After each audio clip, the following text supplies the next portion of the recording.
this whole time, they've been discussing muggles and mudbloods and like purebloods and like which ones are better and things. And I've kind of got the impression that like, okay, purebloods are people that come from two wizards. Mudbloods are people that come from no wizards. And half-bloods are people that come from a wizard and a muggle. And I'm hoping that's correct because we're going to talk about this. So apparently there is more than just the three that I thought. There's muggles, there's squibs, there's pre-Hogwarts children, there's average Hogwarts graduate, specialist, and then legendary magical mastery, much like Merlin's, your Dumbledores, your Salazar Slytherins, your Godric Gryffindors, okay? You got your apparently death. That's not the point. Anyway, this is Stickman Henry on YouTube. Definitely go and subscribe to him. I've covered his videos before. I like them a lot, so we're going to continue to cover them anyway. This is all 6 levels of magic sensitivity explained in detail. Let's go. Level 1. No magical sensitivity. Muggles. Muggles are individuals with no innate magical ability and no capacity to develop it. Their bodies lack the magical core that allows witches and wizards to channel spells, in other words, losers, through a wand or by wandless means. As a result, they cannot cast magic, detect its presence directly, or interact with magical forces in a controlled way. I would think that they could use magical items, maybe. Like, maybe not a wand necessarily, but like they could use magical items, I would think. In the wizarding world, muggles are often described as completely non-magical from birth to death, regardless of exposure to magic. Magical concealment laws and charms are designed to ensure that muggles remain unaware of the wizarding world. For example, certain magical buildings, such as Hogwarts Castle, are hidden behind enchantments that make them appear as mundane ruins or danger zones to non-magical eyes.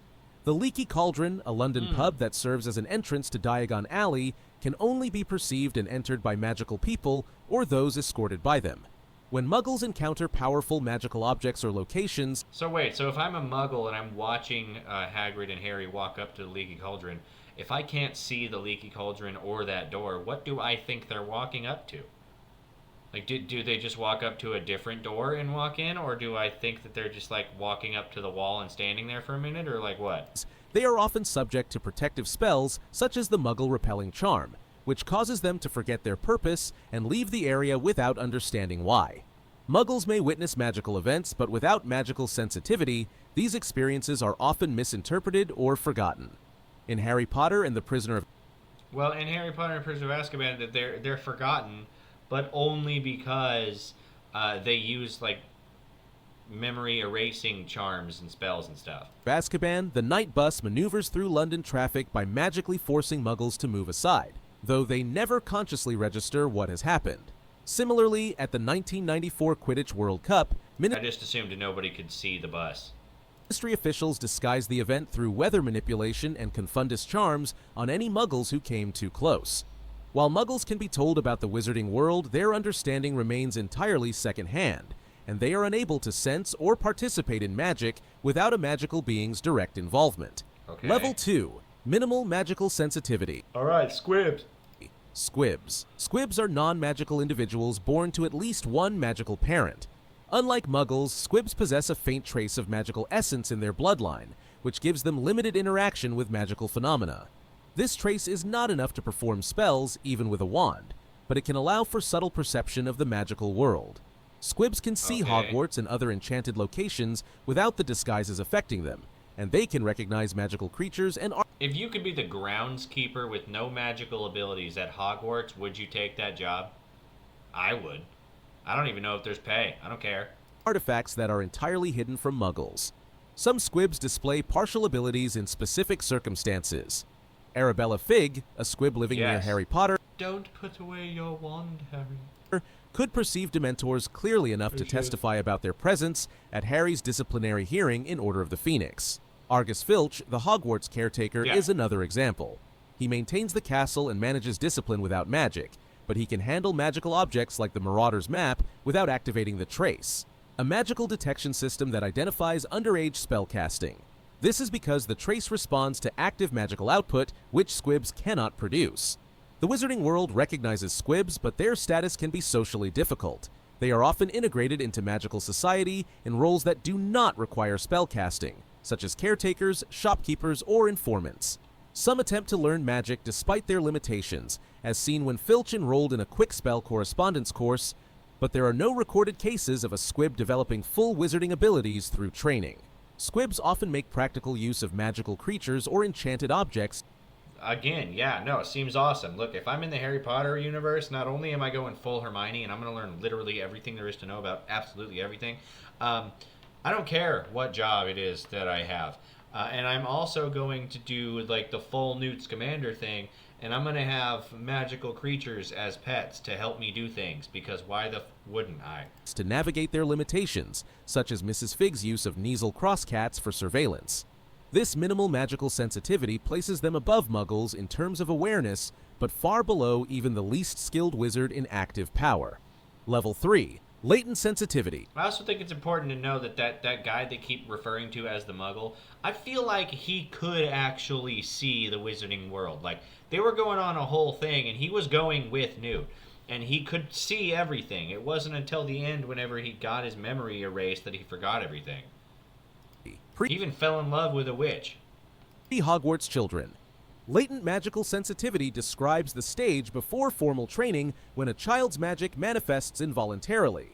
At this stage, magic is This is when Harry's looking at Dudley after he got pushed down at the zoo and the glass disappears. Controlled and triggered by strong emotions, fear, or sudden need. Yeah. This phenomenon is known in wizarding terminology as accidental magic. Yeah. The ability originates from a child's inherent magical core, which exists in varying degrees of strength. Children with stronger cores tend to display accidental magic more frequently and with more noticeable effects. Examples from recorded cases include Harry Potter making a glass pane vanish Hey, I just said that one. at a zoo to free a snake in Philosopher's Stone, Neville Longbottom bouncing unharmed after being dropped out of a window, and Lily Evans as a child causing a flower to bloom and then float in midair. In more extreme cases, latent magic can be destructive. Ariana Dumbledore's uncontrolled magic exploded outward. Shit, hold on. Ariana Dumbledore. That's Dumbledore's sister, right? After she was attacked, accidentally killing her mother. Tom Riddle, at an unusually young age, could summon objects, cause harm, and control animals, indicating exceptionally high sensitivity even before Hogwarts. The Ministry of Magic monitors I feel like Dumbledore could set shit on fire. such incidents through the Accidental Magic Reversal Squad. Their role is to contain damage, reverse magic Yeah, they're the Men in Black, right? They show up with their memory erasing flash thingy. effects, and keep the statute of secrecy intact. At this stage, magic is not yet refined into deliberate spellcasting, but the raw power and frequency of accidental magic often predict future potential. While some children display only minor signs before Hogwarts, others can control limited effects instinctively, though true mastery cannot begin until they receive formal education and a wand attuned to their magical core. Level 4, Trained Wizard or Witch. The wand chooses the wizard, Mr. Potter. Average Hogwarts graduate. This level represents witches and wizards who have completed standard magical education and can competently perform a broad range of spells. Their abilities cover core disciplines such as charms, transfiguration, potions, herbology, astronomy, care of magical creatures, and defense against the dark arts. They can reliably channel All essential classes to take. magic through a wand, use spoken incantations effectively, and maintain control over the spell's outcome. Most in this category are capable of defensive magic, everyday utility spells, and moderate magical problem solving. An average graduate can apparate legally, brew standard potions, and use non-lethal combat magic, though high-pressure dueling may reveal limits in speed and adaptability. They can perform basic healing spells, counter jinxes, and use household charms to maintain daily life without struggle. Many take positions in wizarding careers such as ministry clerks, shopkeepers, or Quidditch team staff. Although they have full access to Wizarding Society's magical tools, their skill level may plateau unless they pursue advanced training or specialize. Nonverbal Well, they're going to have to go on and get jobs, right? Because at that point, they're just graduating high school. casting remains a challenge for most at this tier, and wandless magic is typically beyond their ability except for very simple tasks. Complex So that's Hagrid, right? Who was, in fact, a student at Hogwarts until he got kicked out because Tom's an asshole. enchantments, large-scale transfiguration, and invention of new spells are rarely attempted. Their magical knowledge tends to align closely with their Hogwarts NEWT subjects, and without ongoing study, the range of spells they can use with speed and confidence gradually narrows. This level includes the majority of adult witches and wizards in the community. Yes. Those who are fully functional magical citizens, but not considered exceptional. Well, that's because, like, look, somebody's got to be home to watch the kids, right? Somebody's got to be the groundskeeper at Hogwarts, right? Like, there are still menial labor type like, I'm sure that there's a wizarding McDonald's. Someone has to be at the window. Their proficiency ensures they can live and work in the magical world without assistance, but they are unlikely to influence magical history through raw power or innovation. This is your average pencil pusher at the ministry, right? Like, Level 5, Exceptional Talent, Specialist. Witches and wizards at this level demonstrate extraordinary proficiency in one or more branches of magic. Their abilities extend beyond standard education, either through intense study, natural aptitude, or unique magical traits. They are often recognized for their skill in a specific discipline such as spell invention, advanced dueling, complex potion making, or ability to non-verbally cast. Some may also possess rare innate abilities like Metamorph Magus Transformation, Parcel Tongue, or Natural Animagus Form. This category includes individuals who innovate within magic rather than simply use established techniques. A spell creator, for example, can design incantations and wand movements that produce effects no other wizard has previously achieved. which is awesome, by the way. Badass. A master potion maker can modify brewing processes to enhance results or create entirely new Snape is the best. concoctions. Exceptional duelists at this tier combine advanced defensive and offensive magic with environmental awareness, able to adjust strategies mid-combat without hesitation. These specialists often work in roles that require skill beyond the reach of average witches and wizards, such as aurors, curse breakers, professional duelists, or magical researchers. They can perform non-verbal magic in high-stress situations, sustain complex enchantments over long periods, and blend multiple magical disciplines in a single chain of actions. Many can work with magic that would be unstable or dangerous in less capable hands. While their expertise may be concentrated in certain areas, their depth... I don't know what I would want to do if I was in Harry Potter, right? Like, because the obvious answer is, oh, I'm going to go be an Auror. But, like, as much as they like to paint them like they're the special forces of the Ministry, it's not true. They're really just like cops, right? Because there's a bunch of fucking Aurors. I don't really care too much about potions. Well, maybe I would. I'm not really sure.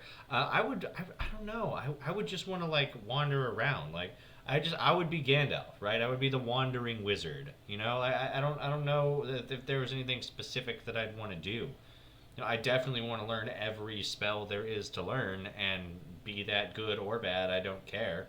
Depth of mastery... Maybe look for a way to be alive for forever, or find a way to have like the strength of 100 type seal, where I can store a small amount of magic every day into this seal, and then all at once let it all out, right? Like, I don't know. Gives them capabilities that can rival or surpass more broadly skilled witches and wizards in those chosen fields. This makes them valuable assets in both magical governance and crisis situations, and their reputations often extend well beyond their local community. Examples of witches and wizards at this level include Severus Snape, who invented original spells and refined potion... Yes, he did, because you got Sectum Sempra. That one was created by him, and he was able to refine the potions that were even in the book, creating better ways to actually make it. Making techniques. Nymphadora Tonks, a rare metamorph magus able to alter her appearance at will. Minerva McGonagall, a registered animagus and master of transfiguration, and Fred and George Weasley, whose creation of complex magical products demonstrated advanced charm and enchantment work beyond standard schooling. And they are really, really good at it too, man. Level 6, Legendary Magical Mastery. This level is reserved for the rare witches and wizards whose magical ability and influence reach the highest known limits. Yeah. These individuals can reshape magical theory, alter the balance of power in the wizarding world, and perform feats beyond the comprehension or capability of most other spellcasters. Their mastery extends across multiple branches of magic, often to the point of innovating techniques or creating entirely new forms of magic. This is where the Geralt Grindelwald, this is where your vault, like Tom Riddle, this is Dumbledore, this is Oh, I don't. I wonder why McGonagall's not in this one. At this tier, wandless and non-verbal magic are executed with the same precision and force as Yeah. wand-assisted casting. Yeah. They can manipulate magic on a large scale, affecting multiple targets or entire environments at once. Their command of Swear to God, if you don't put Merlin on this fucking scale. transfiguration, charms, curses, and defensive magic is advanced enough to merge them seamlessly during combat. Invention is common at this level. Original spells, enchantments, or magical devices are often part of their legacy. Such mastery also includes the ability to protect or conceal magic from detection, layer enchantments so intricately that undoing them requires equal skill, and perform magical acts with long-term or permanent effects. They often inspire intense loyalty or fear, and their reputations extend across nations. Their presence in battle can turn the outcome of a conflict, and their strategic use of magic often includes subtle, indirect methods as well as overwhelming displays of power. Because of their unmatched skill, these figures frequently become historical landmarks in wizarding culture, Yeah. Okay. Fair enough. Fair enough. remembered for both their achievements and their influence. Yeah. Few reach this level, and those who do often define the magical era in which they live. This is your tippy top elite level, right? Like this is the Elon Musks of the wizards, right? Setting standards that future generations measure themselves against. Figures who fit this level include Albus Dumbledore, Yeah. whose mastery of multiple branches of magic and role in defeating Grindelwald established his historic reputation. Lord Voldemort, whose creation of Horcruxes and control of large-scale magical forces showed unprecedented dark magical skill. And Gellert Grindelwald, a master duelist and magical strategist, I hate that they're using that Grindelwald. I really would like them to use the Johnny Depp version, but sure. who influenced wizarding politics across continents. If you want to see how Yes, that he raw did. potential gets shaped once students reach Hogwarts, jump to every house at Hogwarts. No, we watched that one already, right? Because that's where we learned. That's what got us into this, didn't it? That's okay. It's fine. So I had a lot of fun. That's Harry Potter. That's well, the Slytherin house anyway. And if I'm being completely honest with you, it's taken for granted. You know, it's not nearly as bad as people say it is. There have been a lot of famous witches and wizards to come out of the Slytherin house, not least of which is fucking Merlin, first of all, which is awesome. Creator of the Expelliarmus, probably one of the most well-known spells from the Harry Potter books. Merlin created that shit, right? Anyway, like, subscribe, follow, hit the notification bells, do the things. My links will be in the description. All right, well, I had a great time. Hope you guys had a great time. I'll see you guys on Sunday. Bye.